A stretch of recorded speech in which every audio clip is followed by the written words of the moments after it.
ጤና ይስጥልን ውድ ቤተሰቦቻችን እንደምን አላችሁልን? ከአዲስ ስፖርት የዩቲዩብ ቻናላችን አዳዲስ ስፖርታዊ ጉዳዮችን ልናካፍላችሁ እነሆ ዳግም ተገናኘን። በዛሬ ፕሮግራማችን የተለያዩ ርዕሰ ጉዳዮችን እናነሳለን። ከዝውውር ጉዳዮች ጋር በተያያዘ አሁንም በስፋት የሚነሱ ጉዳዮች ያሉ አርሰናል ትላንትና ኬፓ አሪዛባላጋን በይፋ ማስፈረሙን አረጋግጧል። ሌላ ደግሞ የቼልሲ ተጫዋችም እንዲሁ እያነጋገረ እንደሆነ ሰምተናል። እሱንም ጉዳይ ወደ እናንተ እናደርሳለን። ከኤቤሪቼ ኢዜና እንዲሁ ከሮድሪጎ ጋርም አዳዲስ ጉዳዮች አሉ። ሮድሪጎ ትላንትና በነበረው የዓለም ክለቦች ዋንጫ የሪያል ማድሪድ ጨዋታም ትላንትናም እንዲሁ አንድም የመጫወቻ ደቂቃ ማግኘት አልቻለምና በቡድኑ ደስተኛ እንዳልሆነ እየተገለጸ ነው። ከሱ ጋር አያይዘን የምናነሳቸው ነጥቦች ይኖራሉ። ማንቸስተር ዩናይትድ ቤትም እንዲሁ ከእንግዲህ ኦሌ ዋትኪንስ ጋር የተያዙ መረጃዎች እየወጡ ነው። እንዲሁ ከሚለቁ ተጫዋቾች ከነ አንቶኒ ጄደን ሳንቾና ማርከስ ራሽፎርድ ጋር የተያዙ አዳዲስ መረጃዎችን እየሰማን እንገኛለን። እነሱንም ጉዳዮች ወደ እናንተ እናደርሳለን። ሊቨርፑል፣ ቸልሲ፣ ማንቸስተር ሲቲ፣ ሪያል ማድሪድ፣ ባርሴሎና ሌሎችም የአውሮፓ ታላላቅ ክለቦችም የሚዳሰሱ ነው የሚሆነው። የዓለም ክለቦች ዋንጫ አሁንም ቀጥለው እየተደረገ ይገኛል። ትላንትና የጥሎ ማለፍ ጨዋታዎች ቀጥለው ተደርገዋል። ሪያል ማድሪድ እና ዩቬንቱስ ያደረጉት ጨዋታ እጅጉን በጉጉት ሲጠበቅ ነበር። ሪያል ማድሪድ ጨዋታውን አሸንፎ ወደ ሩብ ፍጻሜው መቀላቀሉን አረጋግጧል። ከትላንትና ጨዋታዎች ጋር አያይዘን የምናነሳቸው ነጥቦች ይኖራሉ። እንዲሁ ከሀገር ውስጥ ደግሞ የኢትዮጵያ ፕሪሚየር ሊግ የተመለከተ አዳዲስ ጉዳዮች እየወጡ ይገኛሉ። በዚህ የውድድር ዓመት የወረዱት አራቱ ክለቦች በሚቀጥለው የውድድር ዓመት በድጋሚ እንዲሳተፉና በሚቀጥለው የውድድር ዓመት 20 የፕሪሚየር ሊግ ተሳታፊዎች እንዲኖሩ ተደርጓል። እሱንም በስፋት እንዳስዋለን። እስከ ፕሮግራማችን ፍጻሜ አብራችሁኝ ቆዩ። ፉአድ ባህሩ ፕሮግራሙን እየመራው ከእናንተ ጋር ቆያለሁ። ከመሸጋገሪያ በኋላ በድጋሚ እንገናኛለን። አብራችሁኝ ቆዩ።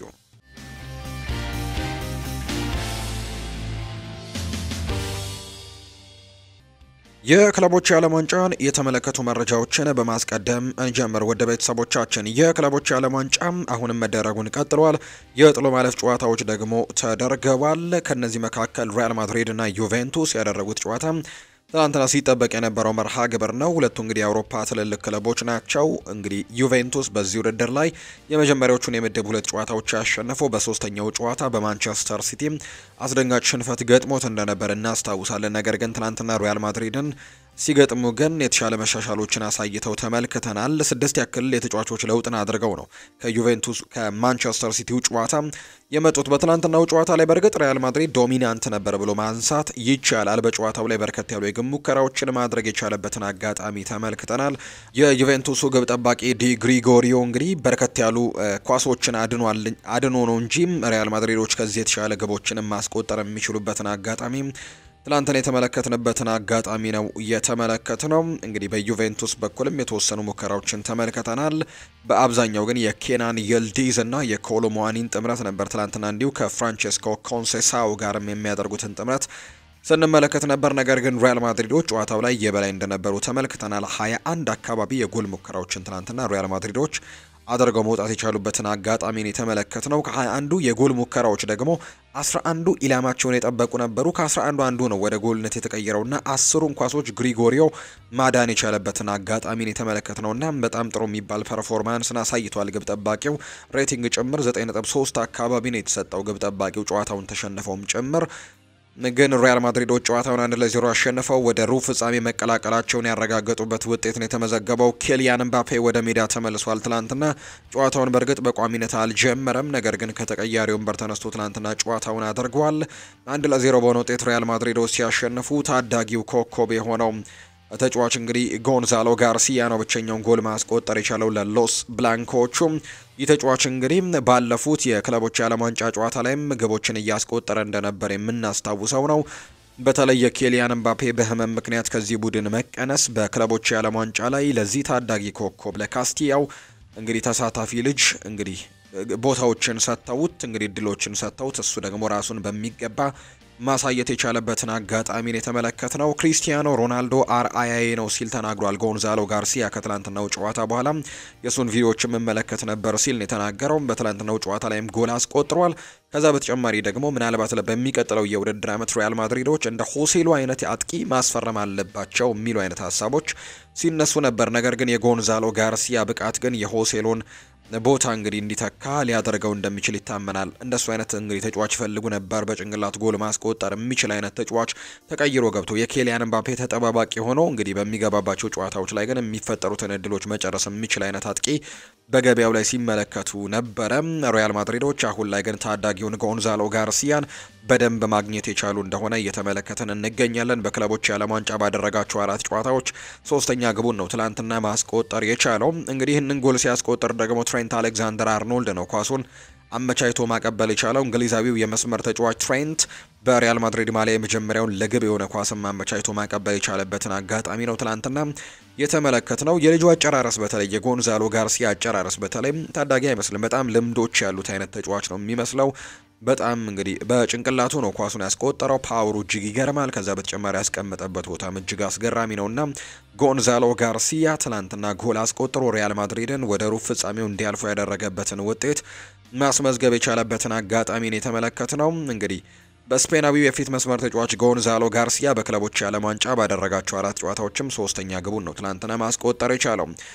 ሪያል ማድሪድ በሩብ ፍጻሜው እንግዲህ ወደ ቀጣዩ ዙር ካለፈ በኋላ የቦሩሲያ ዶርትመንድና የሞንትሪያልን አሸናፊ ነው የሚገጥመው። እኛ ስቱዲዮ በገባንበት ሰዓት እነዚህ 2 ቡድኖች ጨዋታቸውን እያደረጉ ነው የሚገኙት። እንግዲህ እኛ ይህንን መረጃ ወደ እናንተ እያደረስን ባለንበት ሰዓት ጨዋታው የመጀመሪያው 45 ተጠናቆ ለእረፍት መልበሻ ክፍል ላይ የሚገኙበት ሰዓት ላይ ነው። ቦሩሲያ ዶርትመንድ ጨዋታውን 2-0 እየመራ ነው ለእረፍት የወጣው። ሴርሂዮ ጉራይሲ በ14 እና በ24ኛው ደቂቃ ባስቆጠራቸው ግቦች ዶርትሙንድ 2-0 እየመራ ወደ እረፍት እንዳመራ ነው እየተመለከትን የምንገኘው። በፕሮግራማችን መጨረሻ ላይ ደግሞ የሚደርሱበትን እንግዲህ ውጤት ተመልክተን የሚደርሱበትን ደቂቃ ተመልክተን ውጤቱን ገልጸንላችሁ እንወጣለን። እኛ እንግዲህ እስክንወጣ ድረስ ጨዋታው ላይጠናቀቅ የሚችልበት እድል ነው ያለው። ሌሊት 10 ሰዓት ነው ይህ ጨዋታ የጀመረው። ዶርትሙንድ ከሞንትሪያል ጋር ጨዋታቸውን እያደረጉ ነው የሚገኙ። ስለዚህ ሪያል ማድሪድ ከነዚህ ከሁለቱ አንዱ አሸናፊ ጋር ነው ጨዋታውን የሚያደርገው። ዶርትሙንድ ግን 2-0 ጨዋታውን እየመራ ነው የሚገኘው። በትናንትናው ጨዋታ ላይ ጎንዛሎ ጋርሲያ ጎሉን ያስቆጠረ እንጂ በጨዋታው ላይ በጣም ድንቅ ፐርፎርማንስን ያሳዩ ሌሎች የሪያል ማድሪድ ተጫዋቾችም እንዲሁ ተመልክተናል። ከነዛ መካከል ዩራጓዊው ፌዴሪኮ ቫልቬርዴ አንደኛው ነው። ይህ ተጫዋች እንግዲህ በጣም ድንቅ የሚባል ፐርፎርማንስን በክለቦች የዓለም ዋንጫ ላይ እያስመለከተን ይገኛል። አሰልጣኝ ሻቪ አሎንዞ ጭምር ከቀድሞ የሊቨርፑል ኮከብ ሌጀንድ ተጫዋቹ ስቲቨን ጄራርድ ጋር ጭምር እያመሳሰሉት ነው። ይህ ተጫዋች በጣም አስደናቂ ነው ሲሉ ሀሳባቸውን ሰጥተዋል። የተለያዩ ሚናዎችን ይሰጡታል።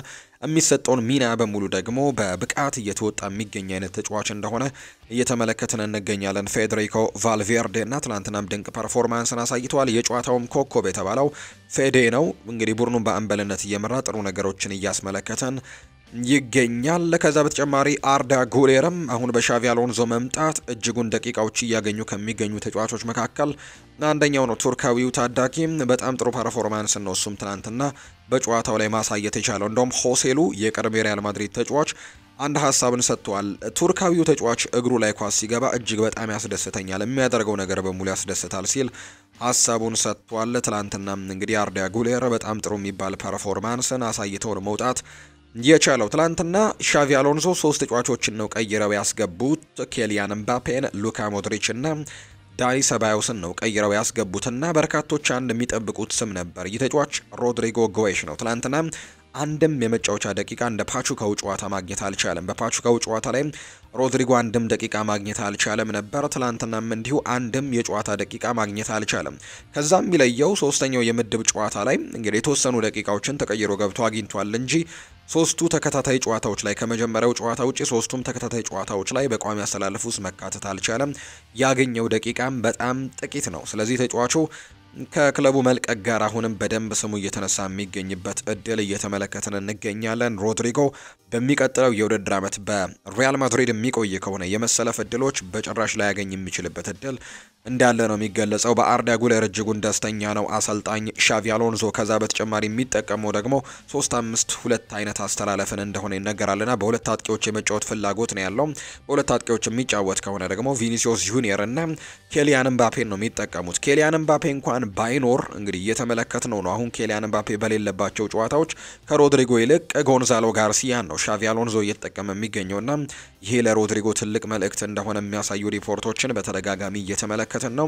ምናልባት ሪያል ማድሪድ ከዚህ ተጫዋች ጋር ሊለያይ የሚችልበት እድል በጣም ሰፊ ነው ብለው በርካቶች እያነሱ እንደሚገኙ ነው እየተገለጸ የሚገኘውና የሪያል ማድሪድና የሮድሪጎ ጉዳይ በቅርቡ እልባት ያገኛል ተብሎ እንደሚጠበቅ የሚያሳዩ ሪፖርቶች እየወጡ ነው። በዓለም ክለቦች ዋንጫ ግን ሪያል ማድሪድ ወደ ቀጣዩ ዙር አልፏል። በሩብ ፍጻሜውን ጨዋታውን የሚያደርግ ይሆናል። በሩብ ፍጻሜው ምናልባት ዶርትሙንድ ይህንን ጨዋታ እንግዲህ እየመራ ነውና አሸንፎ የሚያልፍ ከሆነ አንድ ታሪክ ይፈጠራል። ሁለቱ ወንድማማቾች ጁድ ቤሊንግሃም በሪያል ማድሪድ እና ጆቤ ቤሊንግሃም ደግሞ በቦሩሲያ ዶርትመንድ እርስ በርስ በተቃራኒ ይጫወታሉ። ይሄ ደግሞ ሲፈጠር ለመጀመሪያ ጊዜ ነው። ጁድ ቤሊንጋም እና ጆቤ ቤሊንጋም በተቃራኒ አንድም ጨዋታ አድርገው አያውቁም።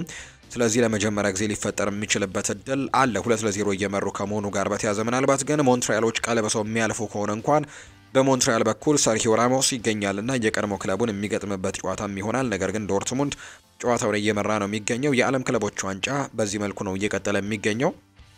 ዛሬ እንግዲህ የሚደረጉ ጨዋታዎች የሉም። እንግዲህ ጨዋታዎቹ ደግሞ ከቀናት ረፍት በኋላ ደግሞ መልሰው የሚጀመሩ ነው የሚሆነው። በተለይ በጥሎ ማለፍ ጨዋታዎች የሚጀመር ይሆናል።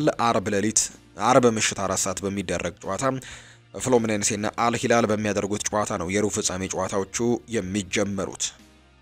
ማንቸስተር ዩናይትድን የተመለከቱ መረጃዎችን እናንሳ። ማንቸስተር ዩናይትድ አሁንም ቢሆን እንግሊዛዊውን አጥቂ ኦሌ ዋትኪንስን ማስፈረም በሚችልበት ሁኔታ ዙሪያ ላይ ንግግሮችን እያካሄደ እንደሆነ መረጃዎች እየወጡ ይገኛሉ። ተጫዋቹ በአስተን ቪላ ቤት ያለው ቆይታ እስካሁን ድረስ በውል ሊታወቅ አልቻለም። ቀደም ብዬ ግን እንደተናገርኩት በትላንትናው ፕሮግራማችን ማንቸስተር ዩናይትድ እንግዲህ አጥቂ ለማስፈረም እንቅስቃሴዎችን የሚያደርገው አሁን ካሉት እነ ማርከስ ራሽፎርድ፣ ጄደን ሳንቾ፣ አንቶኒና እንዲሁ ደግሞ አሌሃንድሮ ጋርናቾን ሽጦ ከሚያገኘው ገንዘብ ነው። እነዚህ ተጫዋቾችን ከሸጠ በኋላ ነው ማንቸስተር ዩናይትድ እንግዲህ የአጥቂ መስመር ተጫዋች ለማስፈረም ሙከራዎችን የሚያደርጉት። ከዛ በፊት ደግሞ ብሪያን ምቤሞ ዝውውርንም ማጠናቀቅ ይፈልጋሉ። ከነዚህ ጉዳዮች በኋላ ነው የአጥቂ መስመር ተጫዋች ለማስፈረም ጥረቶችን የሚያደርጉት። ኦሌ ዋትኪንስም አሁን በማንቸስተር ዩናይትድ እቅድ ውስጥ እንዳለ ይነገራል። ዩቬንቱስ የተጫዋች ልውውጥ በሐሳብን እንደ አማራጭነት አንስተዋል። የሴሪኤው ክለብ ዩቬንቱስ የእንግሊዛዊውን የመስመር አጥቂ ጄደን ሳንቾን ለማስፈረም ጥረት ላይ መሆናቸው የሚታወቅ ጉዳይ ነው። ዩቬንቱስ በተጫዋቹ ዝውውር ዙሪያ ከማንቸስተር ዩናይትድ ጋር ድርድሮች ማካሄዳቸውን የቀጠሉ ሲሆን በድርድራቸው ወቅትም ሳንቾን ለማስፈረም በማሰብ ከቡድናቸው ተጫዋቾችም ማለትም ዳግላስ ሉዊስ፣ ዶሻን ቭላሆቪች እና ቲሞቲ ዊሃ ውስጥም አንዱን በቅይርም መልክም ለማንቸስተር ዩናይትድ አሳልፈው እንግዲህ ለመስጠት ፍቃደኛ መሆናቸው ነው እየተገለጸ የሚገኘው። ሆኖም ግን ማንቸስተር ዩናይትድ በዚህ ወቅት በጉዳዩ ላይ ጠጠር ያሉ ውይይቶችን ለማካሄድ ፍቃደኛ እንዳልሆነና ይልቁንም ሳንቾን መሸጥ በሚቻልበት ሁኔታ ዙሪያ ብቻ ትኩረት ማድረግ እንደሚፈልግ ነው እየተነገረ የሚገኘው። ጄደን ሳንቾ አሁንም ቢሆን በበርካታ ክለቦች ቢፈለግም የደሞዙ ጉዳይ ግን ለፈላጊ ክለቦቹ በጣም እንቅፋት እንደሆነ እየተነሳ ይገኛል። ከቼልሲ ጋርም የተለያየበት ምክንያት ይሄ ነው ብሏል ፋብሪዚዮ ሮማኖ በመረጃው። የጣሊያኑ ክለብ ዩቬንቱስ ጄደን ሳንቾን ለማስፈረም ከማንቸስተር ዩናይትድ ጋር ድርድር ላይ ናቸው።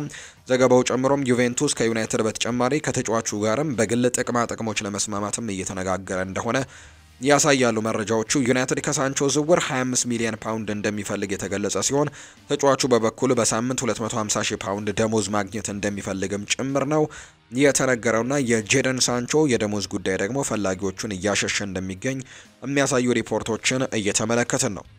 በኢኒዮስ ባለቤትነት ስር የሚገኘው ሉዛን ስፖርት ክለብ ሴኮ ኮኔን በውሰት ለማስፈረም እየሰሩ ነው። ዩናይትድ ለዋናው ቡድን ዝግጁ እንዲሆንም ቋሚ መጫወቻ ጊዜን ወደሚያገኝበት ክለብም ለመላክ ፈቃደኛ ናቸው። በተጠናቀቀው ሲዝን 6ኛ ሆነው የጨረሱት ሉዛኖች በአዲሱ ሲዝን ወደ አውሮፓ ውድድር መድረክም ቦታ ለማግኘት አቅደዋል። ስለዚህ ሴኮ ኮኔን ከማንቸስተር ዩናይትድ ታዳጊ ቡድን በውሰት ለመውሰድም እቅዱ አላቸው። ጄጄ ለቅድመ ውድድር ዘመን ልምምድ ወደ ጀርመን ያቀናል። የ14 ዓመቱ ጄጄ ጋብሪኤል እንግዲህ በዛሬው ዕለት ለቅድመ ውድድር ልምምድ ዝግጅትም ወደ ጀርመን በሚያቀናው ከ18 ዓመት በታችና ከ21 ዓመት በታች ድብልቅ ቡድን ስብስብ ውስጥ ይካተታል ተብሏል። ይሄ ውሳኔ የተደረገው ተጫዋቹ ከበርካታ ክለቦች ጥያቄ ቢቀርብለትም በማንቸስተር ዩናይትድ ለመቆየት ከወሰነ በኋላ ነው። ማንቸስተር ዩናይትድ ጄጄ ጋብሪኤልን እጅግ ምርጥ ብቃት ካላቸው የካሪንግተን ተጫዋቾችና ወደፊት ደግሞ ስማቸው በትልቁ ከሚነሳ ተጫዋቾች መካከል አንዱ አድርገው ይመለከቱታልና በዚህ ስብስብ ውስጥ እንዳደረጉትም ነው ዩናይትድ ስካውት መረጃውን ያጋራው።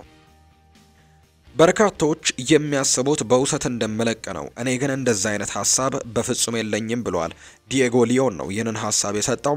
በቅድመ ውድድር ዘመን ዝግጅት ላይ እንግዲህ በማድረጋቸው 1 ወይም 2 ጨዋታዎች ማንነቴን በደንብ አሳያለሁ፣ ከዚያም ከነርሱ ጋር አብሬ መጫወቴን እቀጥላለሁ ብለዋል አዲሱ ፈራሚ ዲየጎ ሊዮን።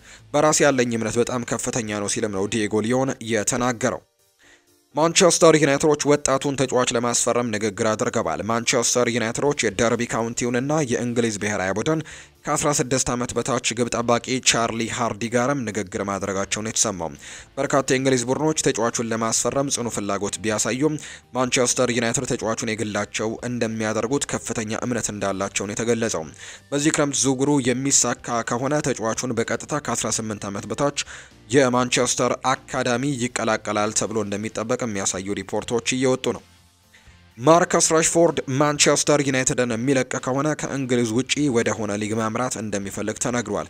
ማንቸስተር ዩናይትድ ተጫዋቹን መሸጥ የሚፈልጉ ሲሆን ራሽፎርድ በበኩሉ በውሰት ወይም በተጫዋቾች ቀያሪ አካል በመሆን ለመልቀቅ ዝግጁ ነው የሚሉ መረጃዎች ናቸው እየወጡ የሚገኙት። የ27 ዓመቱ ማርከስ ራሽፎርድ ዋንጫ ለመፎካከር ለሚያስችለው ክለብን መቀላቀል እንደሚፈልግ ነው የተነገረው። አሁን ላይ ማርከስ ራሽፎርድ እየቀረበ የሚገኘው ጥያቄ ከግዢ ይልቅ የውሰት ጥያቄ መሆኑ ነው የተሰማው። ማንቸስተር ዩናይትድ በቀጣይ ተጨማሪ አጥቂ ለማስፈረም ከተጫዋቾች ሽያጭም ገንዘብ ማሰባሰብ እንደሚያስፈልጋቸው ተነግሯል። ባየር ሚኒኮች በውሰት በአስተን ቪላ አሪፍ ጊዜን ያሳለፈውን ማርከስ ራሽፎርድን ለማስፈረምም እያጤኑበት ይገኛሉ። ማንቸስተር ዩናይትድ ተጫዋቹን በ40 ሚሊዮን ፓውንድ ሊሸጡትም ፍላጎት እንዳላቸው ነው የጀርመኑ ቢልድ የተባለው የመረጃ ምንጭ እየገለጸ የሚገኘው። አርሰናልን የተመለከቱ መረጃዎችን ደግሞ እናንሳ። አርሰናል ቪክተር ዮከርሽን ለማስፈረም ከስፖርቲንግ ሊዝበን ጋርም የላቀ ድርድር ላይ ይገኛል። አርሰናሎች በቅርቡ ከስምምነት እንደሚደርሱ ነው የሚያምኑት። ከአጥቂው ጋር የ5 ዓመታት ኮንትራት ከወዲሁ ከስምምነት ላይ መድረሳቸውን የሚያሳዩ ሪፖርቶች እየወጡ ይገኛሉ። በተለይ የቤንጃሚን ሼስኮ ጉዳይ እንዳሰለቻቸው እየተገለጸ ይገኛል። ነገር ግን ከፖርቱጋል የሚወጡ ዘገባዎች ግን አርሰናል የተለየ እንቅስቃሴን በቪክተር ዮከርሽ ላይ እያደረገ አይገኝም የሚሉ መረጃዎችም እየወጡ ነው። አርሰናል ጨምሮ ቤንጃሚን ሼስኮን ከሚፈልጉ ክለቦች ጋር የተደረገ ውይይት እድገት አለማሳየቱን ተከትሎ አሁን ንግግሩ መቆሙ እየታየ ነው የሚገኘው። ከላይፕዚግ መውጣት ባይቋረጥም ንግግሮች ግን እስካሁን መሻሻል አለማሳየታቸው ምናልባት የቤንጃሚን ሼስኮን ዝውውር እንዲተውት ሊያደርጋቸው እንደሚችል ነው እየተገለጸ የሚገኘው። ቫሌንሲያ ከአርሰናል ለክሪስቲያን ሞስኩዌራ አዲስ ጥያቄ ይጠብቃል። አርሰናል የቫሌንሲያን ፍላጎት የሚያረካ አዲስ ጥያቄ ለማቅረብም እቅዱ ያላቸው ነው እየተባለ የሚገኘው። ሞስኩዌራ በሚኬል አርቴታ የስፖርት ፕሮጀክትም ተደንቋል። ተጫዋቹ ለጥሩ የእግር ኳስ ፕሮጀክትም ቅድሚያ እንደሚሰጥ ነው የሚገለጸው። ነገር ግን ቫሌንሲያዎችም ለተጫዋቹ ጠቀም ያለ ገንዘብ የሚያገኝበትን ኮንትራት እንዲያደስም ንግግሮችን እያደረጉ እንደሆነ የሚያሳዩ ሪፖርቶች እየወጡ ይገኛሉ። በተለይ ተጫዋቹን ማጣት እንደማይፈልጉ ነው ቫሌንሲያዎች የሚገለጸውና ኮንትራት አቅርበውለታል። ነገር ግን ተጫዋቹ ወደ አርሰናል የመዘዋወር ፍላጎት እንዳለው የሚያሳዩ ሪፖርቶችን ሰምተናል። ቶማስ ፓርቴ አርሰናልን በነፃ ዝውውር ከለቀቀ በኋላ 3 ክለቦች እንግዲህ ለማስፈረም በአውሮፓ ፍላጎት አላቸው። የቀድሞ ክለቡ አትሌቲኮ ማድሪድ፣ ሌላኛው የስፔን ክለብ ባርሴሎና እና የጣሊያኑ ክለብ ዩቬንቱስ የዚህ ተጫዋች ፈላጊዎች ናቸው። ከነዚህ 3 የአውሮፓ ክለቦች ውጭ ግን በሜጀር ሊግ ሶከር በተባበሩት አረብ ኤሚሬትስ ያሉ ክለቦችም ሁኔታውን በደንብ እየተከታተሉት እንደሆነ የሚያሳዩ መረጃዎች ደግሞ እየወጡ ነው። አርሰናሎች ከኤብሪቼ ኢዜ ጋርም እየተነጋገሩ ሲሆን በሳምንቱ መጨረሻም ከተጫዋቹ ካምፕ ጋር አዎንታዊ ውይይቶችን አድርገዋል የሚሉ መረጃዎች ወጥተዋል። አርሰናል ኖኖ ማንድዌኬን እየገመገመ ሲሆን የቀኝ ክንፍ ተጫዋችም የማስፈረም እድልም እንዳላቸው ጭምር ነው ቤን ጃኮብስ የገለጸው። አርሰናል ኖኖ ማንድዌኬን ላይም ትልቅ እንግዲህ ፍላጎት አላቸው። እናም ስለ ተጫዋቹ ሁኔታም ወኪሎችን ጠይቀዋል። ነገር ግን እስካሁን ምንም የቀረበ ጥያቄም ሆነ የተደረሰ ስምምነት ግን የለም። የቼልሲ አመራሮች ለተጫዋቹ ምንም አይነት ጥያቄ እንዳልቀረባላቸው ነው የተናገሩት። ማንድዌኬ በአርሰናል እቅድ ውስጥ ደስ ተሰኝቷል። ነገር ግን ከሳካ ጋር ስለ መፎካከርም ጥርጣሬ ያለው። በተጨማሪም ተጫዋቹ በግራ ክንፍ መጫወትም አይፈልግም። ስለዚህ እንግዲህ አርሰናሎችን በእርግጥ ያሰቡት የቡካዮ ሳካ ተጠባባቂ እንዲሆንላቸው ጭምር ነው። ነገር ግን ማንድዌኬ ሳካ በዛ ቦታ ላይ ያለና የመሰለፍ እድሉን አጠራጣሪ ሆኖበታል። ከዛ በተጨማሪ ደግሞ እንዲሁ በዛኛው ክንፍ ደግሞ የመጫወት ፍላጎት እንደሌለው ነው እየተገለጸ የሚገኘውና ይህ ዝውውር ምናልባት አንዳንድ ጉዳዮች ሊኖሩት እንደሚችሉ ይታመናል። ፋብሪዚዮ ሮማኖ ከአርሰናል ጋር ከሚያያዙ ተጫዋቾች ጋር በተያያዘ አንዳንድ ጉዳዮችን አንስተዋል። ስለ ኤብሬቼ ኢዜ ዝውውር ለምሳሌ ሲጠየቅ ሲናገር ኤዜን በተመለከተ ከአርሰናል ጋር ወሳኝ ውይይቶች እየተደረጉ ነው። ኤዜ አርሰናልን ለመቀላቀል ተዘጋጅቷል። ወደ አርሰናል የመዘወር ፍላጎትም አለው። እናም የአርሰናል ፕሮጀክትን ካየ በኋላ ወደዛ ለመሄድም ጓግቷል የሚል አይነት ሀሳብን ነው ፋብሪዚዮ የተናገረው። ኤዜ አርሰናልን የመቀላቀል ፍላጎት አለው። በአርሰናልና በኤዜ ወኪሎች መካከልም ተጨማሪ ንግግሮች ይደረጋሉ ነው ያለው። ስለ ቪክተር ዮከርሽም ሲናገር ፋብሪዚዮ እስከዛሬ ምሽት ድረስ በአርሰናልና በስፖርቲንግ ሊዝበን መካከል ስለ ዮከርሽ ምንም አይነት አዲስ መረጃ የሰማሁት ነገር የለም ብሏል። ትላንትና ምሽት በነበረው ፕሮግራሙ ላይ በሁለቱ ክለቦች መካከል ያለው ስምምነትን ለመጨረስ ምንም የላቀ ድርድርም አልተደረገም ሲልም ጭምር ነው የሚናገረው።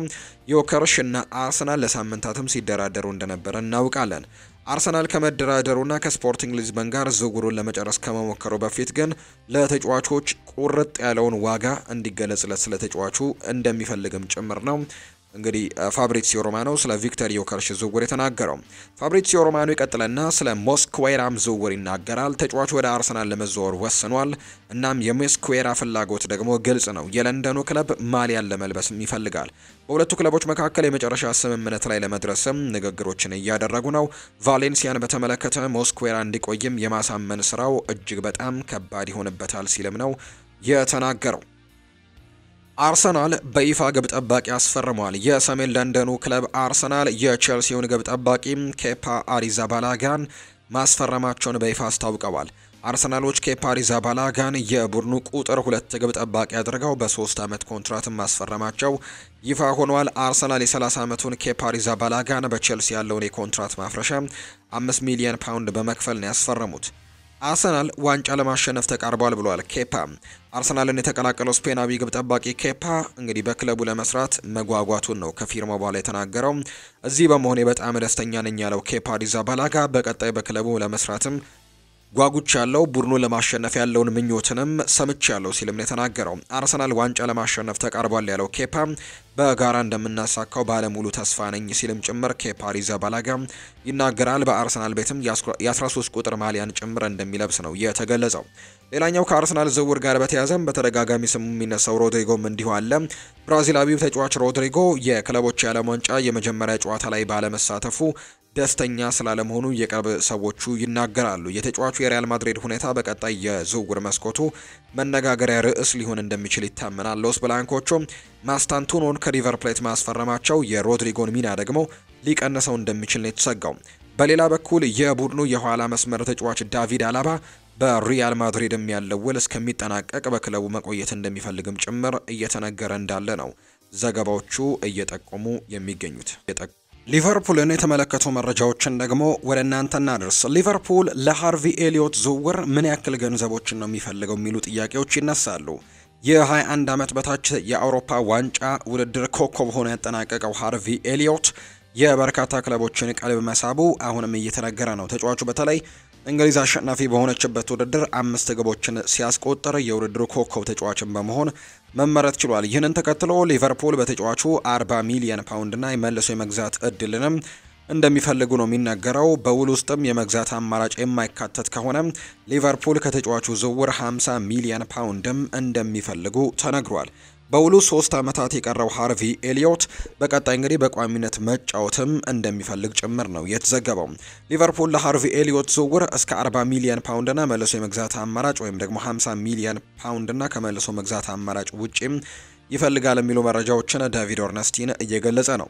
ኒውካስል ዩናይትዶች ሃርቪ ኤሊዮትን የማስፈረም ከፍተኛ ፍላጎት ካላቸው ክለቦች መካከል አንደኛው ነው።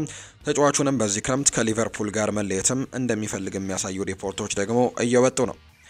ሉዊስ ዲያዝን ማግኘት ካልቻሉ አልናስሮች ጋብሪኤል ማርቲኔሊን እንደ አማራጭነት ይዘውታል። ነገር ግን አርሰናል ተጫዋቹን መሸጥ አይፈልግምና የማራዘሚያ ንግግሮችን ጀምረዋል።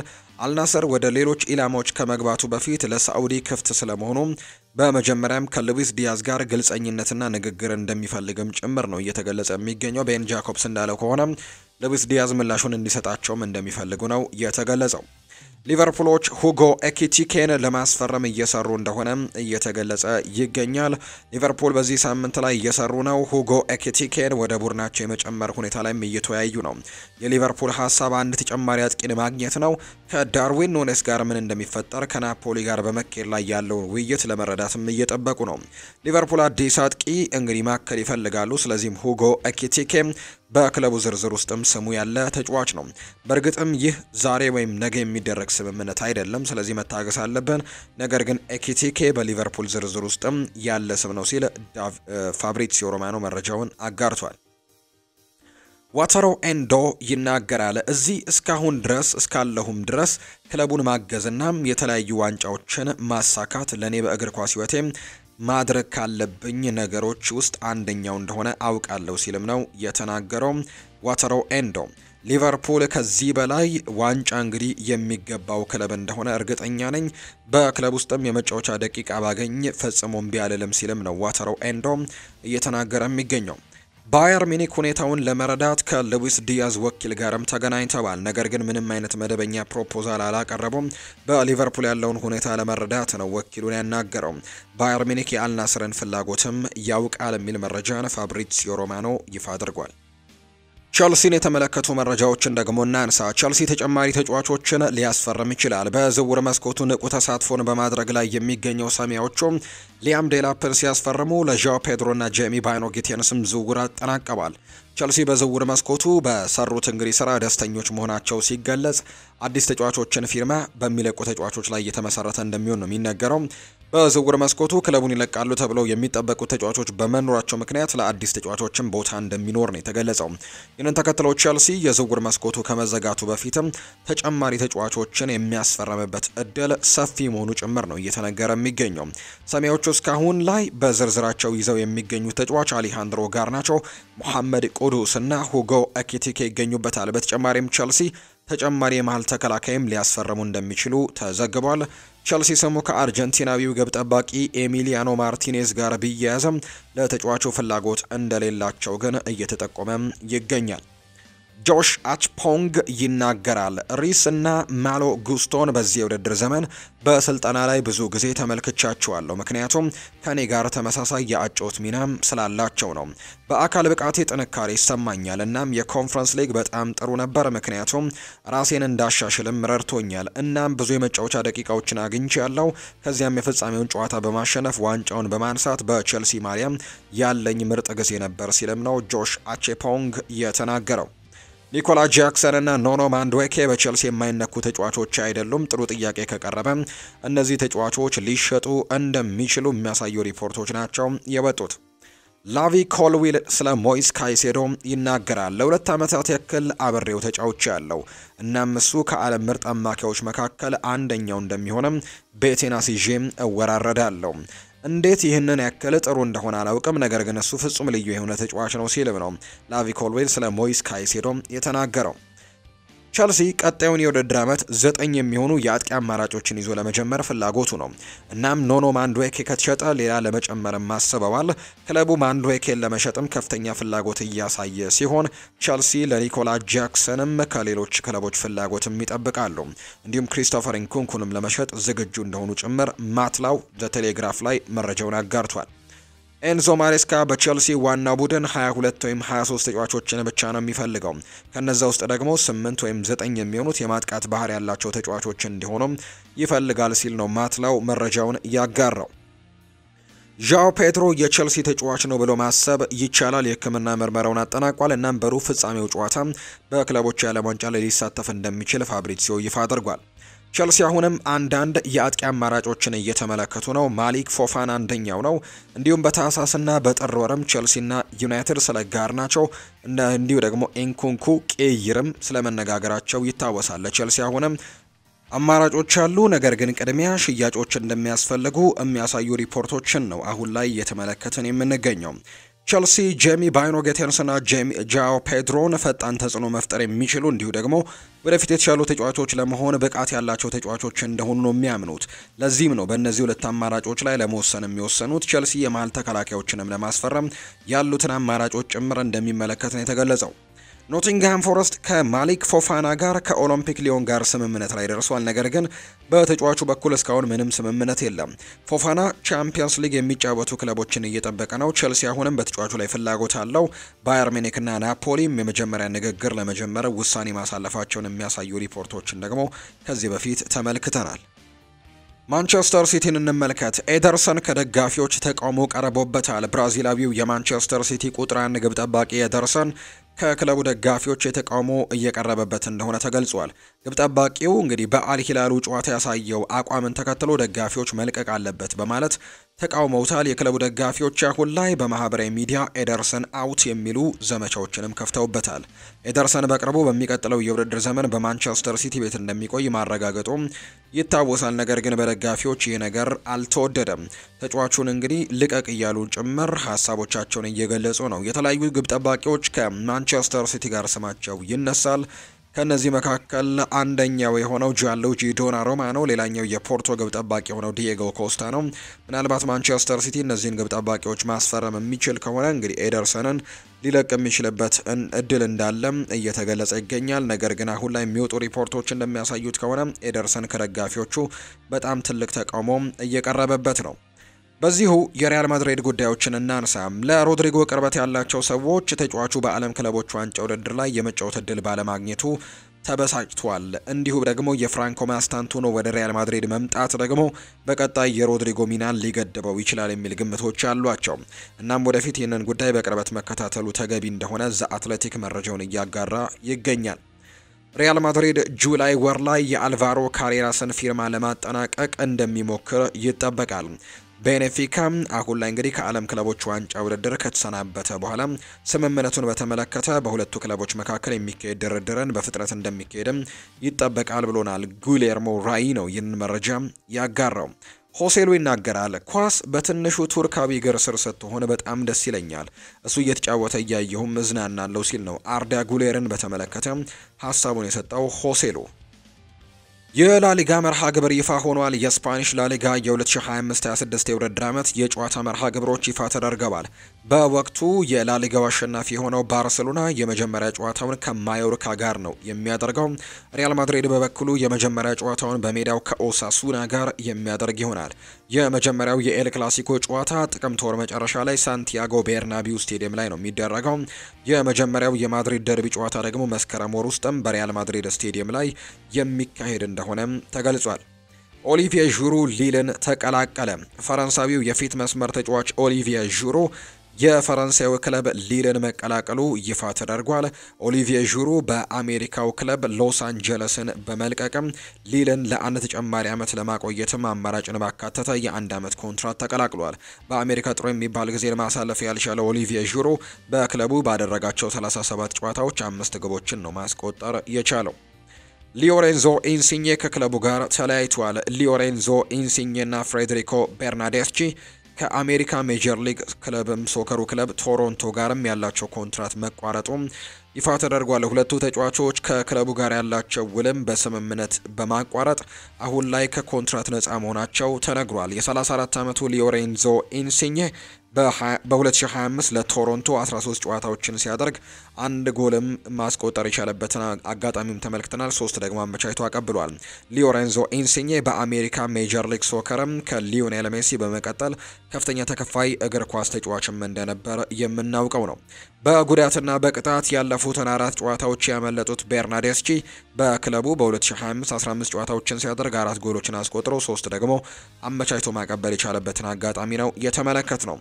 እንግዲህ ኢንተር ሚላን ከዓለም ክለቦች ዋንጫ ውጪ ከሆነ በኋላ አንድ ሀሳብን ተመልክተን ነበር። በተለይ ላውታሮ ማርቲኔዝ የሰጠውን ሀሳብ በርካቶቻቸው ታስታውሳላችሁ። ለክለቡ መጫወት የማይፈልግ ተጫዋች እንግዲህ ክለቡን ቢለቅ ደስተኛ እንሆናለን፣ ለዋንጫ የሚወዳደር ተጫዋች ብቻ በዚህ ቡድን መቆየት አለበት የሚል አይነት ሀሳብን ሲሰጥ እንደነበር የምናስታውሰው ጉዳይ ነው። ይህንን ሀሳብ በተመለከተ ደግሞ የክለቡ ፕሬዝዳንት የሆኑት ጁሴፔ ማሮታ ደግሞ አንድ ሀሳብን ሰጥተው ነበር። ይሄ አስቴት የተሰጠው ለሃካን ቻናኖግሉ ነው። እንግዲህ ላውታሮ ማርቲኔዝ ስሙን ባይጠራውም እንግዲህ መናገር የፈለገው ግን ሃካን ቻናኖግሉን ነው ሲል ተናግሮ ነበርና ለዚህ ምላሽ ቱርካዊው ካናኖግሉ ሀሳቡን ሰጥቷል። እኔ ኢንተር ሚላንን አልካድኩም ሲል የተናገረው የኢንተር ሚላኑ አማካይ ሃካን ቻናኖግሉ እኔ ኢንተር ሚላንን አልካድኩም፣ እዚህ ደስተኛ አይደለሁም ብዬም አላውቅም ሲል ነው ምላሹን የሰጠው። የቡድኑ አምበል ላውታሮ ማርቲኔዝ ከሽንፈቱ በኋላ ቡድኑ ውስጥ መሆን ያልፈለገ መልቀቅ ይችላል ብሎ ነበር። የክለቡ ፕሬዝዳንት ማሮታ በበኩላቸው ማርቲኔዝ ስም ባይጠቅስም የተናገረው ቻናኖግሉን ነው ብሎ እንዲሁም ነገሩን አባብሰውታል። ለሁለቱም ምላሽ የሰጠው ቻናኖግሉ መሸነፋችን በጣም አሳማሚ እንደሆነ ይገባኛል ሲልም ይናገራል። ከሽንፈቱ በላይ ግን የጎዱኝ የተነገሩ ቃላቶች ናቸው ብሏል። ከቡድኑ የተገለለው እንግዲህ መጫወት ባለመፈለጉ ሳይሆን ከቡድኑ የተገለልኩት በጉዳት ምክንያት መሆኑንና በአሜሪካ ቢያቀና አዲስ ጉዳት እንደገጠመው ተጫዋቹ ተናግሯል። አክሎም ትክክለኛ መሪ ተጠያቂ አያስፈልገውም ያለው ተጫዋቹ የሚያወጣቸው ቃላቶች ብቻ ለውጥን ያመጣሉ ሲልም የተናገረው። ከቡድን አጋሮቼ ወይም ከፕሬዝዳንቱ ቢመጡ ሁሉንም አስተያየቶች ይቀበላሉ፣ ነገር ግን መከባበር ከአንድ ወገን ብቻ አይደለም ሲል ነው ሃካን ቻናኖግሉ የተናገረው። አንሱ ፋቲ በውሰት ሞናኮን ተቀላቀለ። ስፔናዊው የፊት መስመር ተጫዋች የሆነው አንሱ ፋቲ በረጅም ጊዜ ውሰት ውል የፈረንሳዩን ክለብ ሞናኮን መቀላቀሉ በይፋ ተነግሯል። በተጫዋቹ የውሰት ውል ውስጥም ባርሴሎና መጥራት ቢፈልግም 11 ሚሊዮን ዩሮ መክፈል የሚያስገድድ አንቀጽን አካቷል። በተጠናቀቀው የውድድር ዓመት ለባርሴሎና 11 ጨዋታዎችን ያደረገው አንሱ ፋቲ በቅድሚያም በባርሴሎና እስከ 2028 ውሉን አራዝሟል። ሞናኮ በዝውውር መስኮቱ ፖል ፖግባን እና ኤሪክ ዳየርን በነፃ ዝውውር እንዲሁ ደግሞ አንሱ ፋቲን በውሰትም ለማስፈረም ቡድናቸውን ማጠናከራቸውን ነው የተመለከት ነው። ጆን ዱራን ፌነርባቼን ለመቀላቀል ተስማማ። ኮሎምቢያዊው የፊት መስመር አጥቂ ጆን ዱራን የቱርኩን ክለብ ፌነርባቼን ለመቀላቀል ከስምምነት ደርሷል። ተጫዋቹ ከአልናሰር ወደ ፌነርባቼ በውሰት የሚያደርገው ዝውውርን ለማጠናቀቅም ከኮሎምቢያዊው ወደ ቱርክ ለመብረርም መዘጋጀቱ ተነግሯል። ጆን ዱራን ባለፈው ክረምት ከአስተን ቪላ በ77 ሚሊዮን ዩሮ በ5 ዓመታት ኮንትራት አልናስርን መቀላቀሉ ይታወሳል። የ22 ዓመቱ ጆን ዱራን በሳዑዲ አረቢያ ሊግ ባደረጋቸው 18 ጨዋታዎችም 12 ጎሎችን ማስቆጠር ችሎ እንደነበር የምናስታውሰው ጉዳይ ነው። የመጨረሻ መረጃችን እናድርገውና ከሀገር ውስጥ አንድ ጉዳይን እንንገራችሁ። ዘንድሮ ከሊግ እንዲወርዱ ሲጠበቁ የነበሩት ወልዋሎ አዲግራት፣ ስሁል ሽረ፣ መቀለ ሰባ እንደርታና አዳማ ከተማ በሚቀጥለው ዓመት በፕሪሚየር ሊጉ እንዲቆዩ ተወስኗል። ሲዳማ ቡና ያሸነፈው የኢትዮጵያ ዋንጫና የኮንፌዴሬሽን ካፕ ተሳትፎም ተነጥቆ ለወላይታ ዲቻ እንዲሰጠው ተወስኗል። በዚህ መሰረትም ቀጣዩ ዓመት ፕሪሚየር ሊጉ ዘንድሮ ከከፍተኛ ሊጉ ያደጉ 2 ክለቦችን ጨምሮ በ20 ክለቦች መካከል ነው የሚደረገው። ሲዳማ ቡና ስፖርት ክለብ የኢትዮጵያ እግር ኳስ ፌዴሬሽን ስራ አስፈጻሚ ኮሚቴ ውሳኔ ተገቢና ሕግን ያልተከተለ ውሳኔ ሲሉ ተቃውመውታል። የሲዳማ ቡና እግር ኳስ ክለብ ቦርድ ውሳኔው ተገቢነት የሌለው ውሳኔ ነው፣ እጅጉን አሳዝኖናል ሲሉም የተናገሩት ብርቅዬ የክለባችን ተጫዋቾች በጨዋታ ሜዳ ላይ የገጠሙትን ሁሉንም ከጨዋታ ብልጫ ጋር በማሸነፍ የ2017 ዓ.ም የኢትዮጵያ ዋንጫን ማሸነፍ የአደባባይ ሚስጥር ነው ሲልም ይገልጸዋል። ይሁን እንጂ የሊግ ካምፓኒው ያወጣው የፋይናንሻል ደንብን አለማክበራችን እንዲሁ ደግሞ በሚል በክለቡና በተጫዋቾቹ ላይ ቅጣት ተጥሎባቸዋል ቢባልም ክለቡ ያነሳውን ዋንጫ የኢትዮጵያ ጥሎ ማለፍ በ48 ክለቦች መካከል የተደረገ መሆኑን እሙን ነው ሲል የሚገልጸዋል። የሲዳማ ቡና ስፖርት ክለብ የታገዱ ተጫዋቾችን አሰልፎ ከሆነ በጥሎ ማለፉ ያሸነፋቸው ክለቦች በሙሉ ፎርፌ አግኝተው ጉዳያቸው እንደገና መታየት አለበት እንደማለትም ይሆናል ብሏል። እርስ በርስ የሚጣረሱ ሀሳቦችን በማገናኘት ውጤቱን ለመቀማት መሞከር ተገቢና ሕግን የተከተለ ውሳኔ ነው ብለን አናምንም ሲልም ነው ቦርዱ ያስታወቀው። ፌዴሬሽኑ ውሳኔውን ከሕግጋቱ ጋር በማገናዘብ እንደገና እንዲያጤነው ቅሬታችንንም እናሰማለን ብለዋል። ሕዝባችን በፌዴሬሽኑ ውሳኔ የተከፋ ቢሆንም የአፊኒ ባህል ያለው ታላቅ ሕዝብም ስለሆነ ክስተቶችን በመረጋጋት መርምሮ በተገቢው እንዲያጤነውም ሂደቱንም በትዕግስት እንዲጠባበቅም በአክብሮት እንጠይቃለን ሲል የገለጸው የተነፈግነውንም እስኪረጋገጥ ድረስ ጉዳዩን እስከ ፊፋ ገላጋይ ፍርድ ቤትም ድረስ በይግባኝ ወስደን ለጉዳዩ ተገቢውን እልባት እስኪሰጥ ድረስም የክለቡ ቦርድ ቁርጠኛ መሆኑንም እናረጋግጣለን ሲልም ጭምር የተናገረው።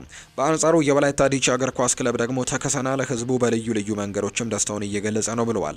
የኢትዮጵያ እግር ኳስ ፌዴሬሽን ያስተላለፈው ውሳኔን ተከትሎ የሲዳማ ቡና ስፖርት ክለብ የኢትዮጵያ ዋንጫን ለወላይታ ዲቻ ይመልሳል። ወላይታ ዲቻ ደግሞ እግር ኳስ ቡድንም በአፍሪካ ኮንፌዴሬሽን ዋንጫ ኢትዮጵያን የሚወክል ይሆናል።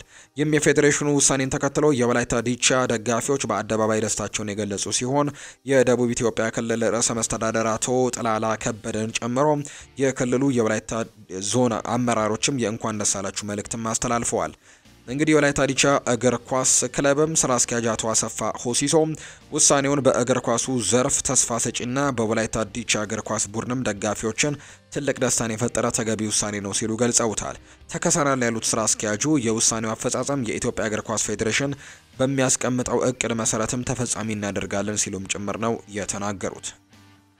የተወደዳችሁና የተከበራችሁ ቤተሰቦቻችን ለዛሬ ያዝንላችሁ አዳዲስ ስፖርታዊ ጉዳዮቻችን እነዚህን ይመስላሉ። ስላደመጣችሁን ቆይታችሁን ከኛ ጋርም ስላደረጋችሁ እጅጉን ከልብ አድርገን እናመሰግናለን። ፉአድ ባህሩ የዛሬውን ፕሮግራም እየመራው ከእናንተ ጋር ቆይታን አደረኩኝ። በቀጣይ ፕሮግራሞቻችን ሌሎች ርዕሰ ጉዳዮችን ይዘን ዳግም ተመልሰን የምንገናኝ ይሆናል። ፉአድ ባህሩ ፕሮግራሙን መራሁ። በቀጣይ በድጋሚ እንገናኛለን። መልካም ጊዜ እንዲሆንላችሁ ነው በአክብሮት የምመኘው።